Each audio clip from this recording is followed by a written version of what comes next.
Hey, I'm Robert Pearson, and this is Follow the Leader, and we're doing another blue-collar Bible scholar study. The goal is to take you from knowing absolutely nothing about the Bible to checking your pastor's footnotes mid-sermon on your phone real quietly. And don't tell them about it, but you need to know, the back of your head. You pronounced that Greek word wrong. So, today we are going to do Bible translations. How did it get from a Jewish rabbi thrown out of his synagogue, writing in Greek, all the way to you reading the Cottonfield Bible, or whatever version you're reading?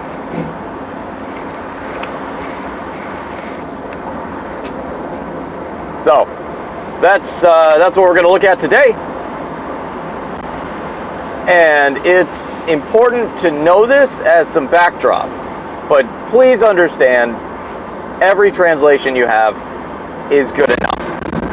And just read whatever you have, or read whatever you can understand. There are hundreds and hundreds of scholars that agonize over every single word in every single verse to get basically any English translation. So please, just until you're at a level where you can question their translation decisions, just trust they did a good enough job, and know in the back of your head some of the details may be a little fuzzy, and never hang your entire argument on a single verb tense of a word somewhere. Don't read that much into it, okay? That's not how you would read any other book on the planet. So don't read this one in that way until you have a little more understanding of some of the crazier, nuanced, and complicated things, okay? If you're ever stuck or confused on a verse that doesn't make sense, read it in as many translations as you can find. You can find literally all of them on the internet nowadays. And get your you'll get your head wrapped around what the main point of that verse is after that. Read it over and over again, still doesn't make sense. Walk away from it for a day, come back to it, read the whole chapter with one sitting in a straight shot, and it still doesn't make sense. Then read that whole chapter, read that verse in 5 or 6 different translations. Still doesn't make sense? Read that whole chapter in 5 or 6 different translations. This is what it means to wrestle with God. You have to understand that you're not going to understand everything, and it's not going to be just magically revealed to you on the first time. But be trying, be reading, be looking. I would read the text, the actual text of the Bible, over and over again in as many translations as you can find. Read the whole context, the whole chapter. And then, if you still haven't quite wrapped your head around what they're driving at, it's at that point in time you ask your pastor. And, once you've done everything you can on your own to read the actual text, just between you and God, and then ask your pastor what his read on it is. And still, that's not the authoritative stance of everything. Just go, all right, that's good enough for now. I can wrap my head around it now. And be okay with just not knowing for decades at a time. Or, suddenly you'll read something else and it revises everything you thought you knew about this other passage. And you've got to read it differently. That's life. That's being a Christian, and you're developing a relationship with Jesus. So, all right, that was a big, long tangent. Read your Bible, pray every day, and you grow. Now,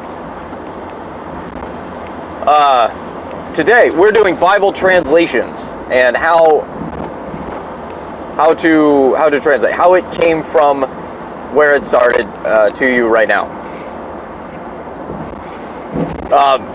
Briefly, I will mention, I apologize that the camera bounces just incessantly. This is the best setup I have right now, and that's too bad. I'm sorry, but I'm not going to do anything about it, so I guess that means I'm not truly sorry. I'll fix it eventually, but it's a long to-do list. So, the very first original document is called an autograph. That's the actual piece of parchment or vellum or whatever that Moses himself, or Ezekiel or Paul or Matthew or Mark, that's what they actually wrote on with their own hand, writing words on a document. It's called an autograph. Now, I say that, but we don't have any. None of them survived. We don't have any autographs. What we have are thousands and thousands of copies from that autograph. The earliest copies we have are well within 100 years of the autograph, and they all match each other, barring some grammar nuance. Occasionally, number maybe give or take one or two.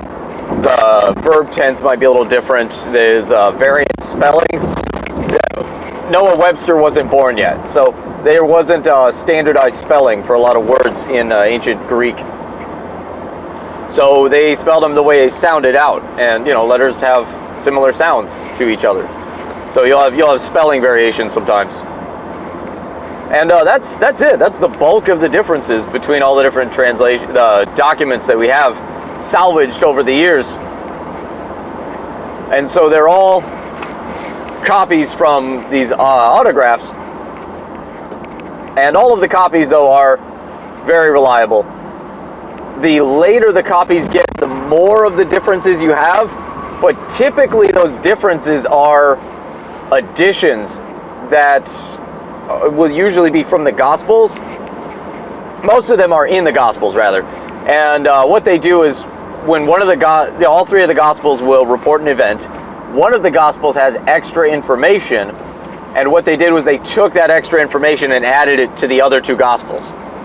So one guy, usually these are in Byzantine texts. I forget the exact date. It's 1300s, or it's around about 1000-ish, which is 900 years after the life of Christ.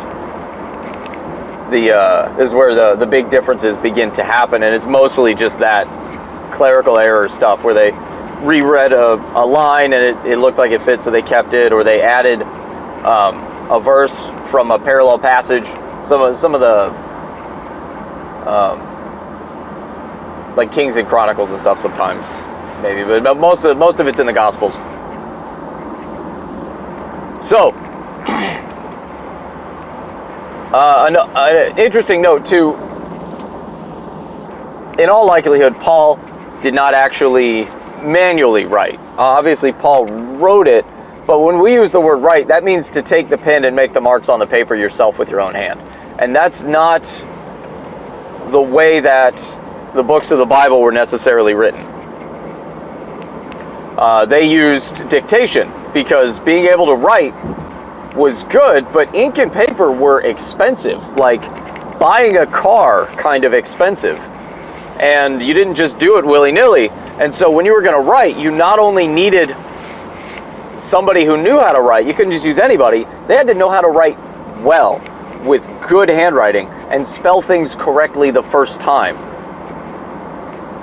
And so that was a rare skill. So you had to find somebody who'd be your amanuensis. This is a big fancy word. The guy you were dictating to.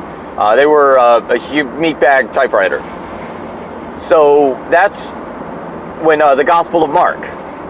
Mark is presumed to be the amanuensis for Peter, who the Mark's Gospel is thought to be Peter's Gospel, more likely. That he was the one who kind of laid it out for Mark to write. Luke wrote Acts, and also is thought to have written some of the epistles, or Timothy possibly even written some of the epistles, Paul's letters.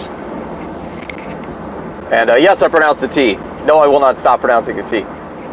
So the way they wrote it down was somebody else would write it down. They would be in the room and dictate what they wanted written, and then check. Yeah, that's it. Good deal.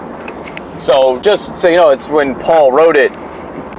We don't explicitly have his handwriting. We don't have those original copies, and even then, it was somebody else writing it down for him. There's actually a fun kind of marginal note, or farewell, right at the end of one of the letters, I forget which one, where Paul says, "See, I wrote this in my own hand to see how large the letters are that I write." As he was closing that out, saying, "Say hi to Jeff," and tell Charlotte I can't wait to eat her cake when I get there, or whatever. A little personal note right at the end of the letter to people he knew in that congregation. He makes a mention of, "See how I write this in my own hand." So he would apparently write the farewell part of his letters in his own hand, and then the rest of it, the theological portion, he would have somebody else write out. So that's where it starts, the autographs. And from there, as we move forward in time, the early church got the original copies. So start over real quick. The Old Testament, I'm going to do in a minute. But obviously the Old Testament, sorry about the noise there. The Old Testament came from copies of copies of copies. So none of the original text, having been written at around 1400s BC, none of those could have possibly survived. And so everybody's working on reliable copies of those up to the time of the New Testament. So the New Testament comes to us from the early church. Paul's writing letters to just Christians that are alive in churches that he started. And so those letters get kept because they're really awesome. And the guys in the churches go, "Wow, this is really important. We need to save this." The only Bible they had at that time was a thing called the Septuagint, which is a Greek translation of the Hebrew Old Testament scriptures that was made because more and more Jews were scattered abroad in the diaspora in the constant rising and falling of Israel. Then Babylon took them over, then Greek took them over, and every time they get taken over again, more and more Jews get shipped out to other countries, and most of them would stay there where they were at. That's why you have Jews in literally every country still today that are everywhere, because their country kept getting taken over so much. It was a really big deal in the 60s when they reestablished Israel, and they're like, "No, not again. This is ours now. Everybody else go away." That was a really big deal for them. It was the first time they'd had a country since the Roman Empire had taken them over and then completely obliterated them for trying to rebel against Rome. So it was a huge deal. So the Septuagint was translated for all these Greeks that were all over the place, and they didn't speak Hebrew anymore because they had been in Greek-speaking countries for so many generations. So a bunch of scholars got together and made a concerted effort to translate the entire Hebrew Bible into Greek. It's called the Septuagint for the 70 scholars, and there's a little folklore about it. I won't bother to repeat here because it's a little far-fetched, and when you read the Septuagint, it just doesn't flow right. Where it's clearly a different guy between different books that translated them, and supposedly the scholars, 70 scholars, I'll share it. It's kind of a fun anecdote. The 70 scholars took the scriptures and they each translated their own Greek version of the Old Testament. It's separate from each other. And then when they came back together, all 70 of them had written word for word the exact same translation. I'm skeptical of that. Almost all of the scholars are really skeptical that probably didn't happen. But I don't know. God does crazy stuff sometimes. When you read the Greek of the Septuagint, you really get the feeling that it was a different guy for each book or each series of books. The Pentateuch, the first 5 books, are not translated the same way the Kings and Chronicles and the some of the prophets are. They just don't match. in the way, I only know this because I did a word study recently. As you go through the Septuagint, the same word will be translated very different ways when the contexts are identical. And they both meant the same thing, but you can see, well, I'll get into form literal and dynamic equivalent later, but you can see they're using two different translation methods, where one guy is going word by word, and the other guy was taking the gist of it, the meaning of the Hebrew text, and saying that, oh, okay, well, this is more specifically, boom, a better Greek word for it. Whereas the other guy used one Greek word for one Hebrew word, and he used that everywhere. Even though the Greek word didn't exactly mean one for one meaning. So that's the Septuagint. That is the Bible of the early church, and that's all they have. And they start getting letters from all the apostles, from James and John and Peter and Paul and Mary. That was a joke. I was making a reference to the band. Any writings of Mary come from 300 or much later, and they're all just utter tripe and Gnostic heresy. It's terrible. All the scholars agree. Anytime you see something on the History Channel, odds are that it was debunked in 1960, typically. Like that whole Gospel of Judas thing, that was a big deal. Or Thomas, sorry, I think it was the Gospel of Thomas that was a big deal. It might have been Judas. Whatever one made the rounds on History Channel and TV and stuff. Absolute nonsense. The scholars have known it was utter nonsense for years and years. It was in the 1960s they found it, and they were like, this is garbage. It's clearly Gnostic heresy. It's got way later dates than any of the other Greek manuscripts, the best Greek manuscripts of the New Testament. This is nonsense. This is fan fiction about Jesus. We don't care. And then, it's brand new because nobody knows their history anymore. Yeah, that's the way of it. All right. So the early church, they hang on to all of their letters and the Gospels. They go around and they start rewriting handwritten copies of these things because they're important, and they start circulating copies amongst each other. And I forgot to look up the date for this. I looked up some of the dates beforehand, so the fuzzy details I have a little more clear. Definitely check all my footnotes. Look for this stuff on your own, but now you know the vocabulary and the phrasing of a lot of this, so you can do your own follow-up later. Because always follow up. Never take my word for it. Never take anyone's word for it. That's the whole point of what I'm doing, is to equip you to question the man, question everybody. It's the one thing the baby boomers had right. Question everything. And then when you get a solid answer, go like, oh, all right, and then calm back down. Don't go crazy with it. So, there was a council of Nicaea where they kind of agree on here's the canon text, and that's I want to say 300 or 400 something. I want to say 325, but I'm not sure. It's definitely ballpark of right at or a little before 400 AD. This is after Jesus' life and death. AD stands for Anno Domini. That's Latin for the year of our Lord. So after Jesus was born on earth is the meaning of that. So that's the Bible they have, and at the time it works because everybody reads Greek. The big deal about the Greek of the Septuagint is it's Koine Greek, meaning common Greek. It's what people spoke in the marketplace. This was not scholarly Greek. This was not the Greek of Homer or Socrates or whatever. This was the Greek of the guy going to the grocery store, writing a note on a pot shard, because they hadn't invented Post-it notes yet. So what they did was whenever they had old pottery that broke, they'd keep the shards, and then that was their Post-it notes. It's called Ostrakhan because nothing could have a simple name in scholarship. We got to keep the ivory tower ivory. So dumb people need not apply. It's everybody that's not us.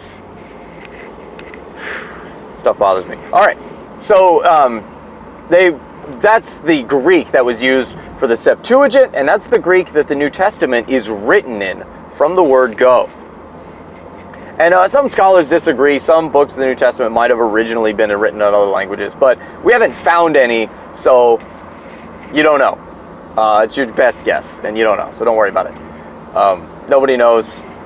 Unless one day we find a manuscript that predates our oldest Greek manuscript of the same book, then you can go, well, look, it must have been in Hebrew first, and then got translated to Greek later, but, whatever. So they're using the Greek Old Testament, called the Septuagint, as their Bible, and then they add to it all the writings of apostles and Jesus's life stories get packaged together to make the New Testament and the Old Testament. Testament's a big fancy word for a covenant or an agreement or contract. And so basically the old contract with God was Israelites and the temple and stuff, and the new contract with God is salvation through His Son, Jesus Christ. Now, moving on up, the Septuagint, I don't remember if I gave you a date for that. It's 132 BC, before Christ. They finally finished it at 132 years before Jesus is born. You have the Greek Old Testament being translated from the Hebrew text they have at that time. Now, as we move forward through the Bible, there's another thing that turns up, and the oldest Hebrew manuscript we have is called the Masoretic text, and that's from around the 800 AD. So we're talking 700 years after Christ is alive. Those are the oldest Hebrew manuscripts we have. So the Greek manuscripts we have are actually older than the Hebrew manuscripts, even though the Hebrew came first. This is kind of important. It's important to remember too, older doesn't necessarily mean better, which is why all the modern Bibles are translated from the Hebrew. There's a shift that happens later on. So everybody's trying to get back to the original language it was originally in. That way we're getting closer to the source, because those grammar nuances and vocabulary nuances do impact the meaning of the text. And so it's important to know what they originally were, instead of just taking, from Latin or whatever, when you've got a translation of a translation of a translation. It'd be nice not to have to do that, to have it as original as possible. So this is something that's going on from the word go, is it's being translated into a common language because people no longer speak the language it was originally written in, and they're wanting to make that transition as close to the original language as possible. So the Masoretes are a group of people that are Jewish monks that just copy the scriptures all day long. And they're the ones who add all of the vowel pointing and stuff. You look at Hebrew, it's got swooshy looking letters that look almost like hieroglyphics, and then they've got little dots and squiggles all around them. And so all of the Hebrew letters are consonants. Those are the hard sounds. And then all of the vowels, the soft sounds, are the little dots around them, tell you how the vowels are. Those dots did not show up until the Masoretes are recopying the text, because almost nobody speaks Hebrew anymore. Even the modern Hebrew is different from ancient Hebrew. They didn't know how to pronounce it. See, it used to be you spoke it, you knew how the words were said. So in order to encode or record how the words are supposed to sound, they put dots on it, so that way you could teach other people who didn't speak Hebrew or haven't grown up speaking Hebrew how to read and speak Hebrew, because they were trying to preserve the tradition, preserve the Torah. And so we owe them a lot. And the big deal about the Dead Sea Scroll find that they found is a lot of the Dead Sea Scroll finds are from 100 and 200 and 300 sometimes BC. It's really old stuff. It's awesome. So the Isaiah scroll is the big one, that they take the Isaiah scroll, which is from 200 something BC, and the oldest Hebrew manuscript of anything we found, and it's got most of Isaiah. I forget how much of Isaiah. It was like 70% of Isaiah or something that we could salvage, because it's falling apart. They pull it up out of the jars in the desert somewhere. A shepherd found it because they threw a rock in the cave. And he was like, "Oh, there's a cave over there. What's here?" What? So But all of the stuff that we can read, that we can find, when you compare it to the Masoretic text, almost 1,000 years later,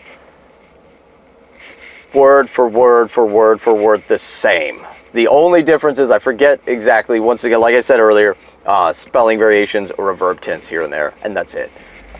Everything else, line by line by line, matched. And so that lends credibility to the rest of the Masoretic text, which is the Hebrew Torah, the Hebrew text of the Old Testament, that the Masoretes preserved through the years with their tradition of writing and rewriting the codexes. Codex is a big fancy word for book. I don't know why you can't just call it a book. I don't know, because Ivory Tower, because they want to be special. They need special words. You got to confuse the masses, obfuscate the truth from the layman. So what you have then is the Masoretic text. The oldest one we have is about 800.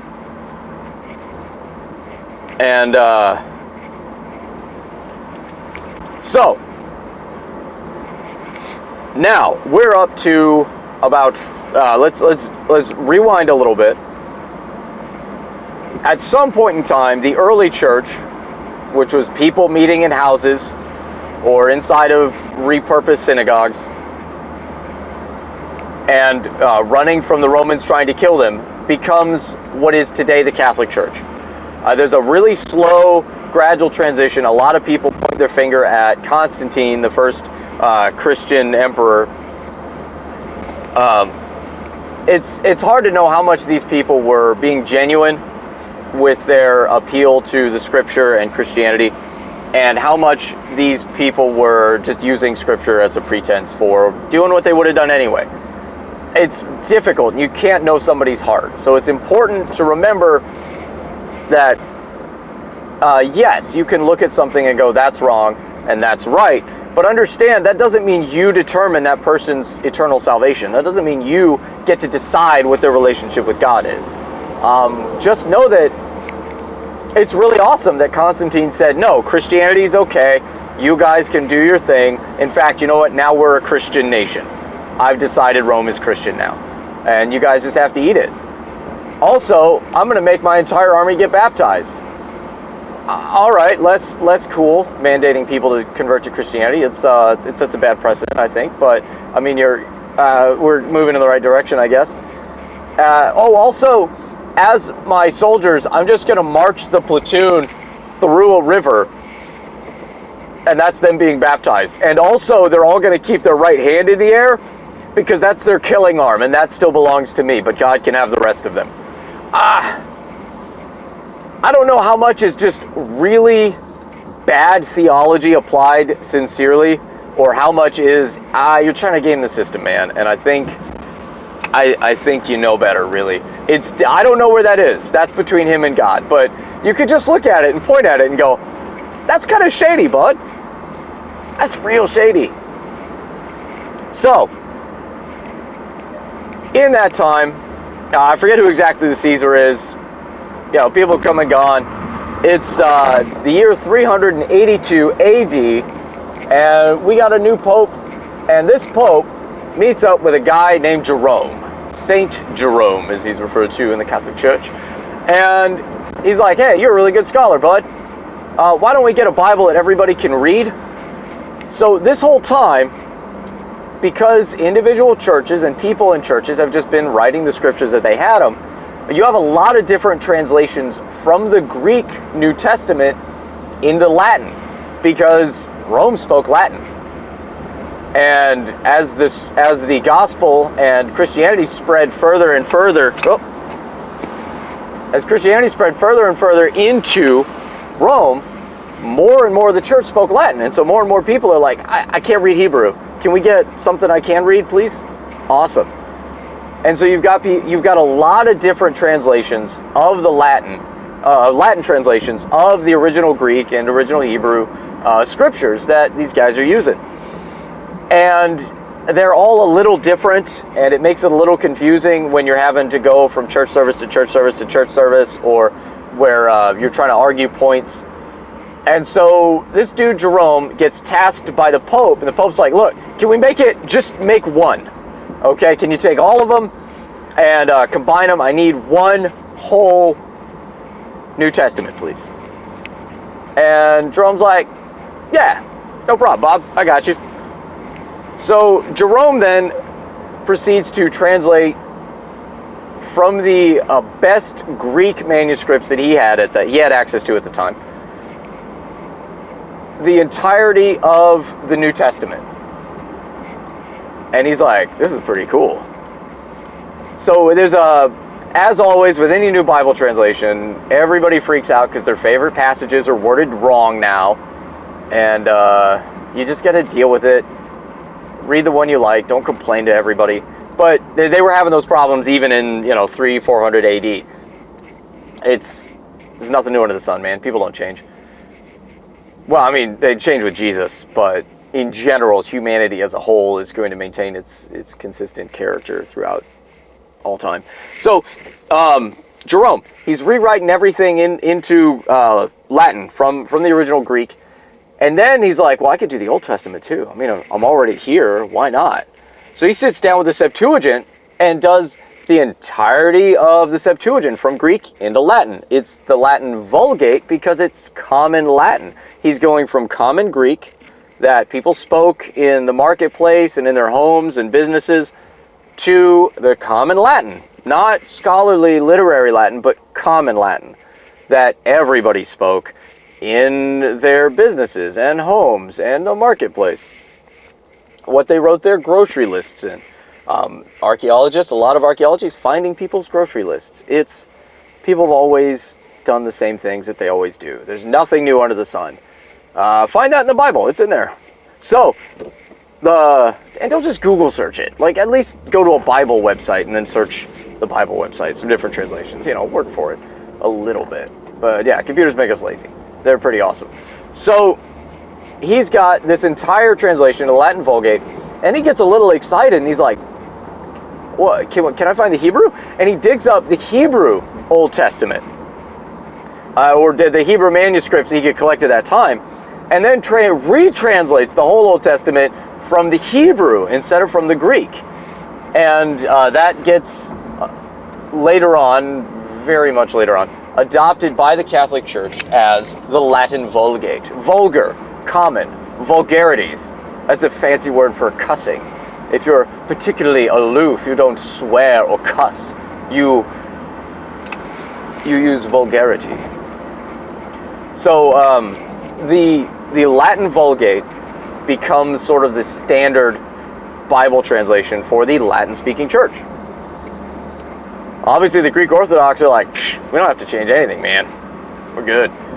So, once again, though, there's that constant thread of regular people in regular language need a reliable way to read the Bible in their own tongue.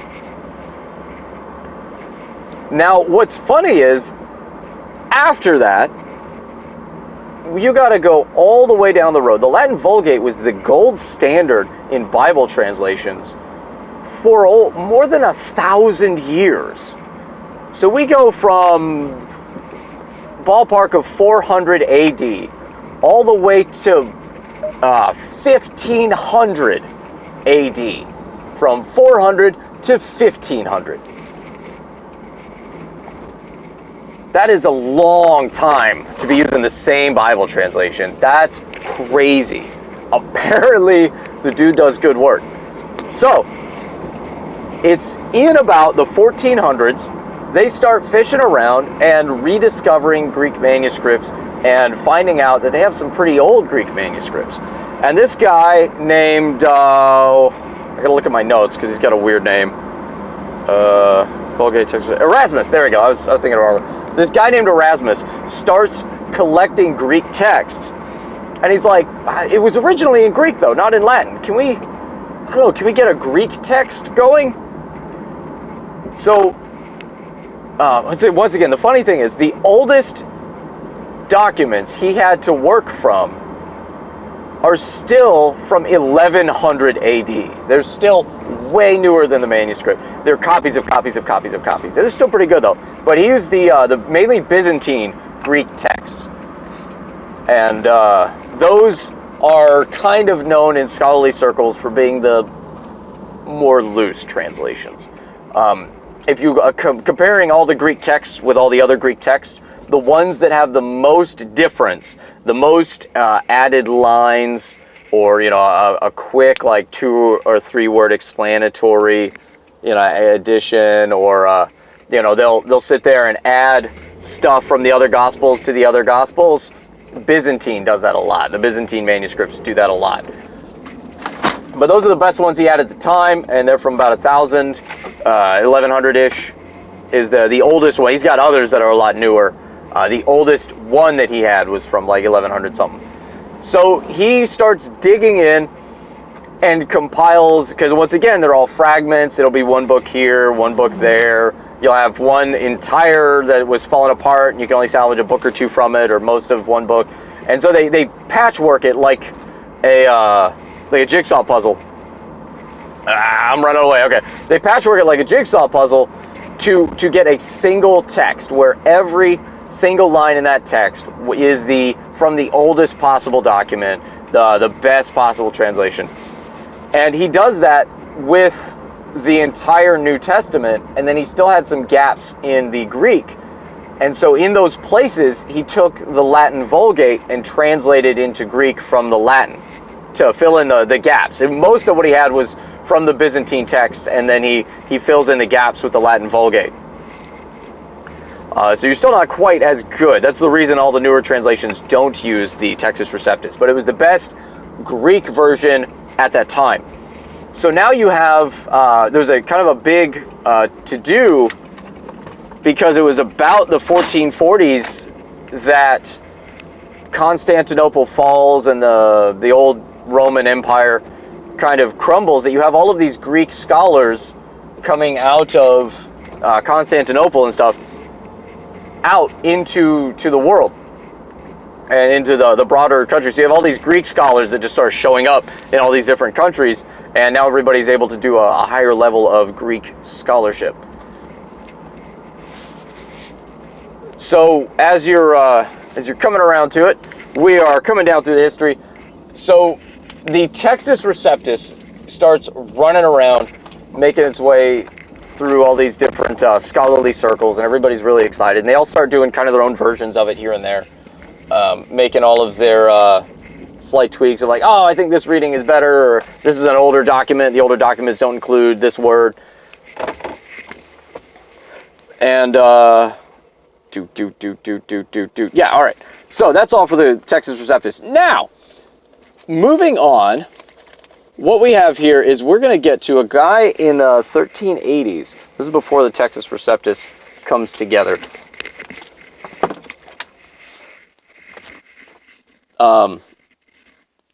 Guy by the name of Wycliff, Wycliff.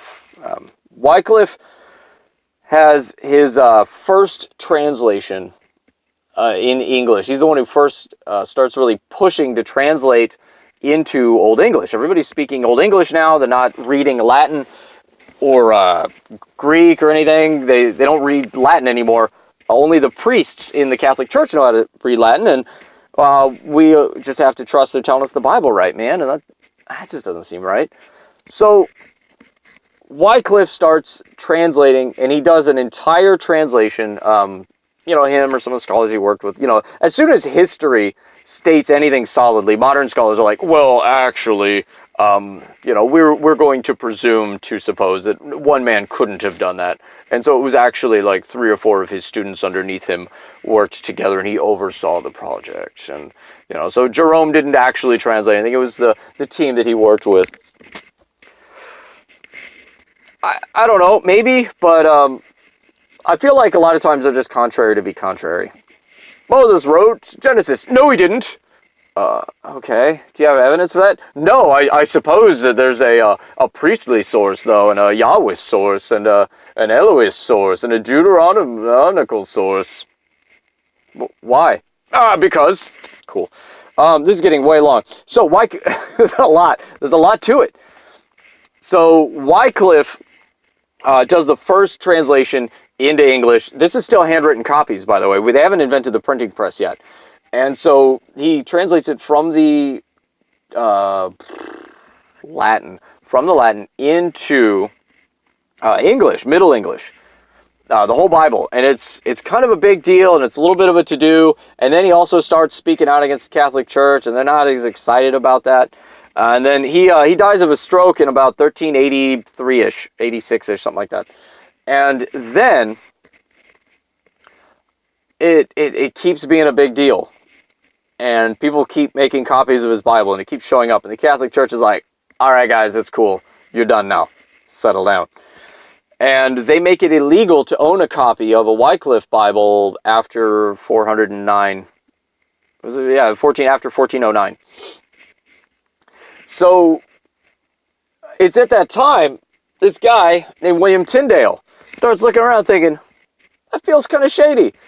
And he starts he's really excited about this new Textus Receptus thing that shows up, and he's operating now back in the 14, he's operating in the 1490s to 1500s time frame. And he gets excited and starts using this Textus Receptus thing and some of the Hebrew texts that he can find.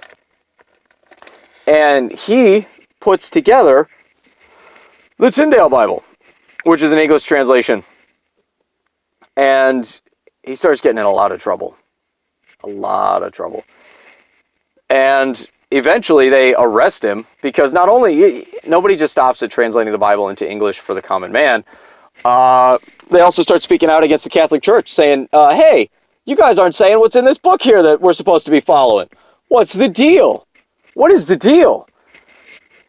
And then it's at the same time, King Henry is, killing his wife off, marrying a new wife, and then eventually just like, can I just divorce them? And do I have to keep killing them to get a new one? It's kind of a pain. It's a little bit of a hassle. And he starts calling out the king, and he's like, hey, that's wrong. Stop. Well, you have a king and a pope, and neither of them like you. So, of course, he's allowed to be a free citizen who thinks what he wants, until they throw him in jail for thinking and saying what is right and true. It's the way the world works, right?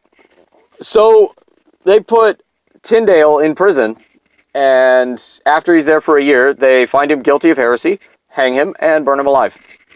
Burn him alive. They burn his corpse he's burned at the stake, but after he's hung to death. It felt excessive, but I feel like maybe they were trying to be kind. We're like, well, we hung you first, so you weren't alive to burn. So his last request, his last wish, is that the king's eyes would be opened. And it's just a coincidence that a year after he's executed, suddenly King Henry has a push for an English translation of the Bible called the Matthew Bible, done in English, and it just kind of almost entirely rips off the Tyndale Bible. Except for the parts they didn't like that they changed, that, said the Catholic Church is wrong. Call no man father, for one is your father. Well, no, you're going to keep calling the priest father. The stuff that's uncomfortable. So the Tyndale Bible then goes on to be the foundation for almost every English Bible thereafter. And then, is therefore then the predecessor to all of our English Bibles now, to an extent. So based on then a lot of the Tyndale Bible's work, around the 1560s, this cat named John Calvin shows up. Once again, you can't just translate the Bible into English. You got to tell the Catholic Church that they're wrong. And he and a bunch of his followers get kicked out of England. And they go to a place called Geneva. They start living in their own little Christian community. Once again, everywhere you look, history is full of humans. And by and large, humans are pretty good and pretty terrible. So, yeah, Calvin did a lot of cool stuff. He stood up for what was right. He made a Bible translation that was the first mass-printed English copy of a Bible that also came with explanatory notes. It came with a scriptural cross-reference in the back so you could follow multiple verses about the same topic. It came with maps and charts. It was basically a modern Bible. It was crazy. And it was the earliest one to do this. And it's in 1560. That's nuts. Also, he was really big on a communist community, and he ran it like a tyrant, and he was a jerk. And the more you look into him as a person in history, you're like, that's, you could have done better, man. But if you look at what he accomplished, it's also really good. And it's important to know that history is full of terrible people doing really awesome things. And it's the story of humanity, really. So, that's the Geneva Bible. It's the first modern Bible, and it's based largely on Tyndale's work. And these are all based off of the Textus Receptus, which is just the Latin, fancy Latin for the received text. The Greek text that they received from the earlier churches, once again, the Byzantine manuscripts, for that guy. So now that brings us all the way up to the 1600s. King James, they time to update the English version, the Geneva Bible's everywhere. And the Geneva Bible is kind of a big deal because that's the Bible that was used by Shakespeare whenever there's scripture references and stuff in Shakespearean literature. It's Geneva Bible. And then also that's one of the first Bible translations that make it to the New World, to America. It comes over on the Mayflower, and it's in a museum somewhere still, an original Geneva Bible. It's pretty awesome. So in 1600-ish, King James comes along. And right before he became king, he agreed to make a new Bible translation, and they were like, cool. So he becomes king, and he's like, all right, time to do it. All right, everybody, do the stuff. And he gets with a guy named Stephanus, who, surprise, relies heavily on the Tyndale Bible as his kind of base text, and uses the Textus Receptus and the best Hebrew manuscripts they had at the time to render then into English for the common man the King James 1611 or authorized version, or the authorized text. And that stays basically unchanged to today. You can still get them. The font is mainly what's different, because back in the day, S's looked like big fancy letter F's. Anymore that we just don't have. So there's a lot of things we don't do anymore for the way the text comes together. Sorry, the camera did a thing and it threw my train of thought. So a lot of things that they do in print and the way it's punctuated we don't use anymore. So outside of that, though, all the vocabulary is 400 years old, and that's why the these and thous are there. And it's just a difference between singular and plural when you're saying you and yours nowadays. We don't have a difference between one person or multiple people. It's hey, you. They would, thou or thee. I forget which is singular, which is plural, but that's the difference between thee and ye. Is one singular, one's plural, and one's accusative versus nominative. Once you understand, they're just the same but different, and your brain whitewashes it to all say you, hey. It's easier to wrap your head around. Now, everybody used the Textus Receptus and Hebrew, and it became the gold standard for years and years and years. And everything after the King James is based on the King James largely as their text, and then they would kind of quibble over the details or modernize the grammar and stuff. Or some of the vocabulary choice as words change meaning. Cherish no longer means unconditional Christian love. It means you really like something. And charity, once again, no longer means unconditional Christian love. It means giving money to poor people. So now, modern Bible translations are basically the same, but we have older Greek texts we can work from now. And we also have older Hebrew texts we can work from now. And so the very best in Greek texts is the Morphological Greek New Testament, and it's whatever the latest edition is. But they dig up all of the oldest manuscripts that we have, and they combine them to be a single, complete New Testament, because we don't have one manuscript that's the entire New Testament. And so they all combine together to make a single New Testament that has all of the best readings that we can find. And even then, some of the readings are a coin toss. And it's just whatever the scholars thought was right, and then they'll leave a little footnote to go, it could be the other way, but all of the earliest manuscripts have XYZ. Even though there are only 2 or 3 early ones. So then do you have the weight of, we've got hundreds that all say it one way, and we've got 2, but these are the oldest 2. What do we do? And so that's what the scholars kind of agonize over and fight over for the little nuance. Once again, it's never a big detail. It never changes the fact that Jesus Christ is the only begotten Son of God, come to die for your sins, and was raised from the dead. You know, all that's the same. Those things never change. So so it's the morphological Greek New Testament. And then in Hebrew, they've done the same thing with the Masoretic text, and they've incorporated some of the Dead Sea Scrolls work, and some of the other things we've had, like the Oxyrhynchus papyri and stuff, had some Hebrew in there, but a lot of that was Greek. So they put it all together, and at least I think the Oxyrhynchus fine. Anyway, irrelevant. So they put it together, and they have what is the Biblica Hebraica Stuttgartensia, or whatever. It's Biblical Hebrew something. It's in German. A lot of these scholars are all German. So the Biblica Hebraica Stuttgartensia is your best, most scholarly, most agonized over, detailed, exacting historical detail of the Hebrew text of the Old Testament that we have currently. And those then are what all the modern translations are based off of. And that's where all of your other things come from. Now, modern translations. There are really three fundamental kinds of translations. Really, it's kind of two. There's one way, another way, and then kind of a middle route. So the first one is form literal. This is what the King James Bible is. This is what New American Standard is. Revised Standard, Darby's literal, Young's literal, anything with literal in the Bible translation. They are form literal. They take word for word for word for word. Now, what that does is it gets a really exact, specific, correct translation of the Greek.